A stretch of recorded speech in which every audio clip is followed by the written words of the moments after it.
2. Welcome to the Minecraft Pacific Northwest experience, where you're going to be seeing what life was like for the Coast Salish people pre-contact, before colonizers arrived. Here we are on what looks like Barneston Island in the middle of the Fraser River, near where we go to school.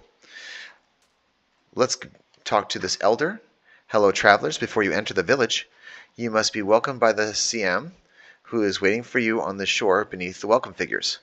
Take a blanket from the bentwood box. Gift the blanket to the Siam. This gesture will be well received and begin your journey in a good way. Now use your canoe to paddle to the shore.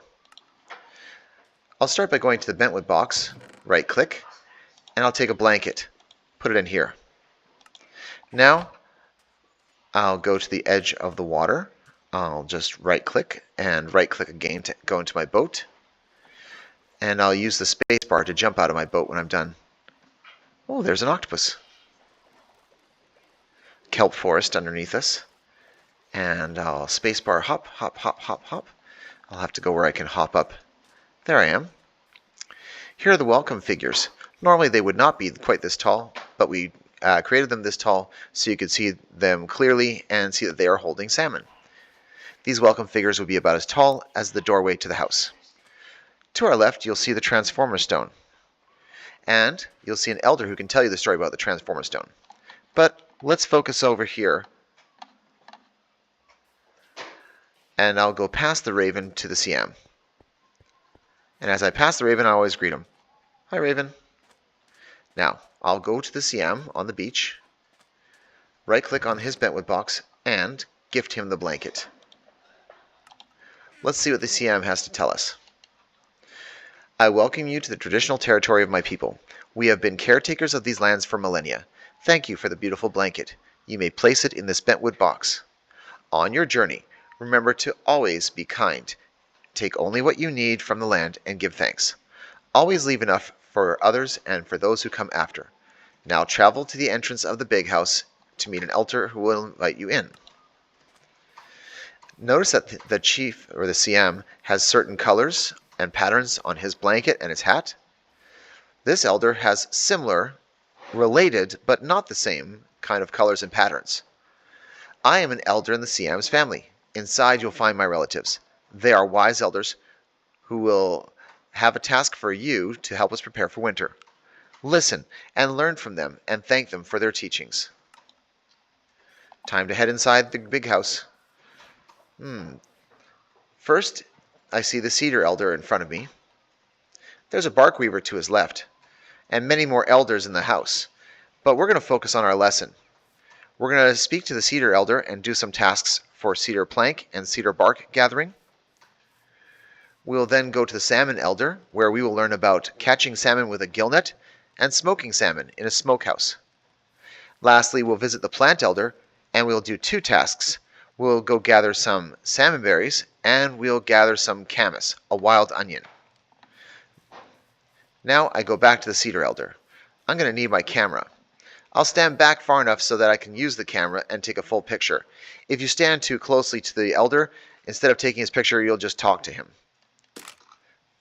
I have his picture. I'll right-click on the book and quill, hit the pencil icon, picture icon, and I'll choose this from the portfolio. Now I'll close my book and go and talk to the cedar elder. The cedar tree is the heart of the coastal people. We call it the tree of life. The cedar tree gives us shelter and transportation, tools and clothing. It also keeps our history alive. Follow the trail past the smokehouse to the forest at the end of the lake.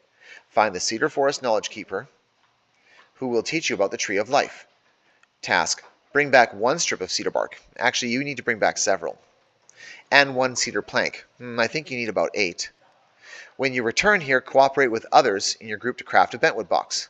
Place it on the platform next to the bark weaver and store your cedar bark inside. The bark weaver will be able to make so many things with the bark that you harvest. I'm going to now make a note of that in my book. I back up, and now I can right-click and my book will open.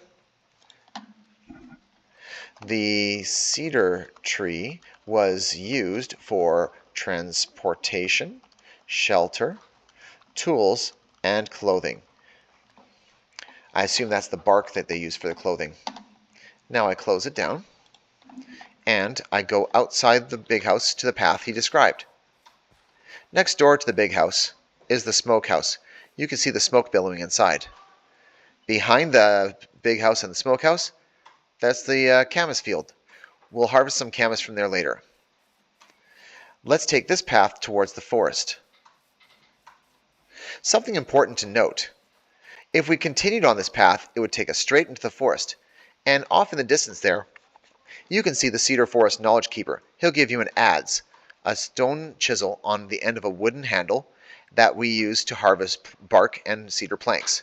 But before we go there, as your teacher and your guide, I want to show you there's a trail going off to the side, off to the left.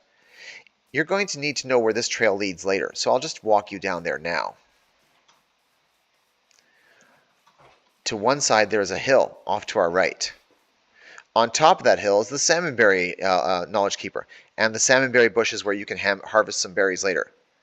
And over here we'll see the gillnet knowledge keeper, and here are some salmon that are spawning in the river. Some of them are getting caught in that gillnet. You'll have to learn about gillnet, fishing, creation, and you'll have to learn about salmonberries later.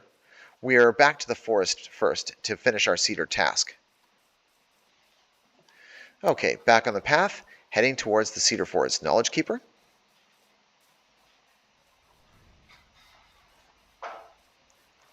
And once again, I'm going to model how we keep track of our knowledge. You can use a Word document, but I'm using the Book and Quill. If all you did was take pictures in the game and write in a separate Word document you saved in OneDrive, that would be fine too. I only care about what you're learning. Now, I would right-click and read, "The cedar tree was once a kind and generous man. The transformer changed the man into a cedar tree for him to continue giving to his people." Before we take any of the cedar's gifts, we always give a small offering of thanks. We take only what we need, making sure to harvest in a way that won't hurt the tree. It will take care of us, the cedar. Oh, if we take care of the cedar takes care of us. Task. Step up onto this path and follow it to find the cedar bark and plank knowledge keepers. There's 2 of them. Learn from them how to harvest with respect. I've given you a tool called an adze to help you with your tasks. Click. Now I go on the path.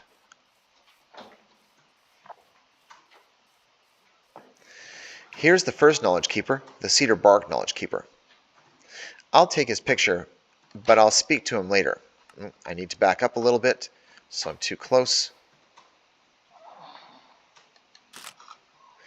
And later I'm going to add that to my book. I'm also going to write about what I learned from the cedar bark keeper. He has at least 4 sentences of really important information. Now here's the cedar plank knowledge keeper. I'm going to speak to him after completing my harvest of cedar bark. I'm going to write down what he tells me, and then I'm going to harvest some planks from the tree, how he has described. And then it's back to the big house. I hope you've enjoyed this introduction to our lesson. I think what I'll do is I'll stop on the path in sight of the big house. There are many, many more knowledge keepers and elders inside the big house. I encourage you to visit as many as you can and learn what you can, because the elders of the Coast Salish people helped create this game, and this is the knowledge they want you to carry on with you. Thanks for watching. Now enjoy the game.